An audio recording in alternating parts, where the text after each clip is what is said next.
Alright guys, so I finally jumped the gun and got my first welder ever because this one was right for the money, and I'm gonna show you guys what it looks like.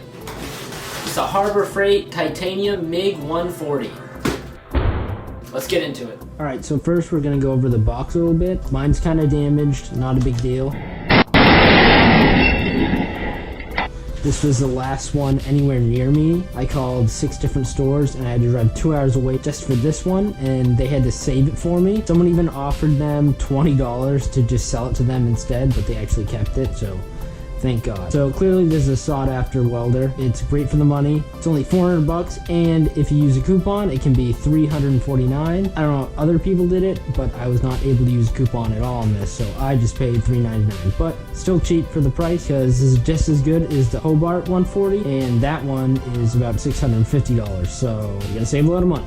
Alright, so clearly it's the titanium MiG 140, inverted power source, wire feeder, and gun package. You can do MiG or you can do flux core, heavy duty, all metal drive system. Weighs only 24 pounds, which is crazy light because the Hobart's 50 something. It comes with a spool gun, and you don't need an adapter. Output type is CV, DC. It's got 120 volt input, which is great because you don't need a 220, you can still weld some awesome beads. Input power, phase 1, it's 140 amps. So let's open it up.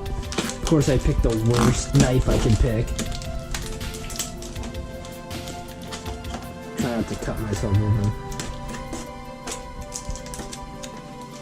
I have not opened this at all, and I have no idea what it looks like. This is my first welder I've ever bought, so I also don't know how to weld, so my plan is to learn, and I'll be making videos on that as well.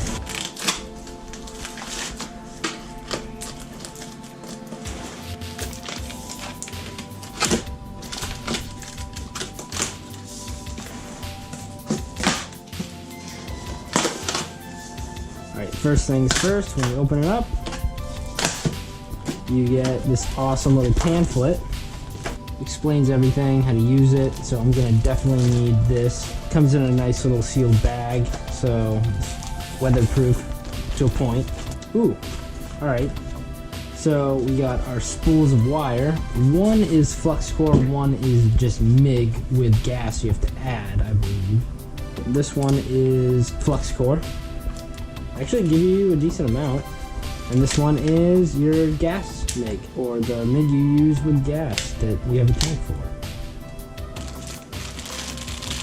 We also have the nozzles, and it looks like some sort of shock. No, I don't know what that is.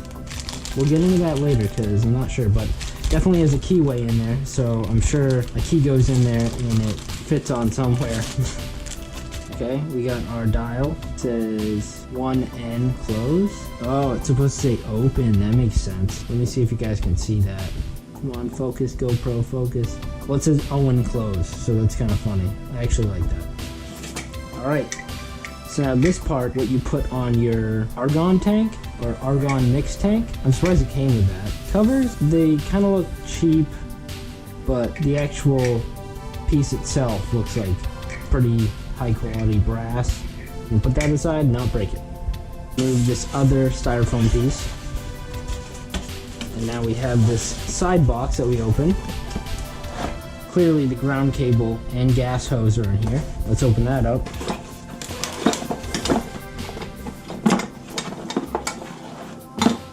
Alright, let's find out which is which. So clearly the rubber coated one is your ground clamp, which this will go in to your welder. Quality is really decent. Makes sense. It doesn't feel rattly, it feels strong. Very tight spring, which you want obviously when you're getting a good ground on something. Nothing's really frayed. I'm impressed for the price. Now we're gonna go over our hose. So this is for the gas. Fitting's the same quality as the fitting that goes on the tank. Looks good. It doesn't seem cheap. The hose is really nice too. It's not fraying or anything like that. This is better than their 90 amp just flux core wire one. That one is only rubber. I'm glad they kind of upgraded, even though they're giving you like a way better welder than the 90 amp one. Alright, so now for the part that everyone cares about. That's actually not heavy at all. Well, it's 24 pounds, so I don't know how strong you are, but it comes in this nice little bag. Typical. Wow, actually, this looks really nice.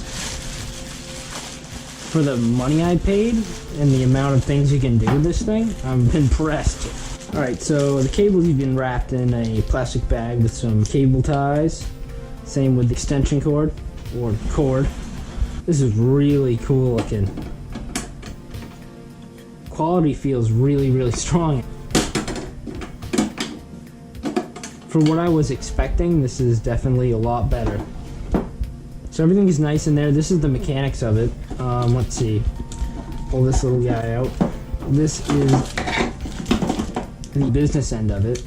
So that comes in a bag too, very nicely packaged. Let's untie this, see what it looks like. It's a good stiff plastic. I'd say it's like OBS almost. It's not like clicky at all. It's like very sturdy. I'm not sure what this part does, but you can twist it off. I think when you twist this off, the collar comes off. You can replace the handle maybe. Oh yeah, they both unscrew, so it's probably if you damage it or something. So as for the metal side of it, that's good quality too. It feels good. It feels good in your hand, so I feel like if you're doing a lot of welding, it will really be comfortable. Alright, so this side goes into going here, like so. And then this other piece, which is right here, is going to go right here, if you guys can see this. So it's fairly basic setup. Your tank will be plugged in to the back here, the gas input. It says gas input right there. And then for your spool wires, you're gonna put them right on here. This unscrews pretty nicely until you drop it. Then you spool it in there, and then you feed it through this guy, and eventually it will feed through this hose and out into this guy. Jesus. It's another strong type of plastic, I feel. It might be OBS as well. It feels very similar. It is also reverse threaded, as you saw me struggle. Don't forget that. Oh, awesome. Okay, on here you actually have all your settings and what heat, voltage, for what thickness of metal you're welding on, and that'll help you out a lot. Most welders have that on there, but I kind of didn't expect Harbor Freight to put one on there. I thought it'd be in like a booklet or something, so that's neat. Alright, so now let's go to the other side. Alright, the other side's kind of boring. It's nice metal. It's not cheap. None of this feels cheap at all, which I was very surprised. Let's go to the front. We have all the settings that you need to do. This is actually a digital, not an analog system, which puts it above the Hobart one. I mean, we won't know till we actually put it to the test, which I still need to learn how to weld, but we're going to get into that in more videos. As for the knobs, they feel like a good quality. They're very consistent with their speed when you turn it. It's not like, it doesn't click, it's not clicking, but it's very smooth. It doesn't come in and out at all. It just seems like they did a good job on all the knobs.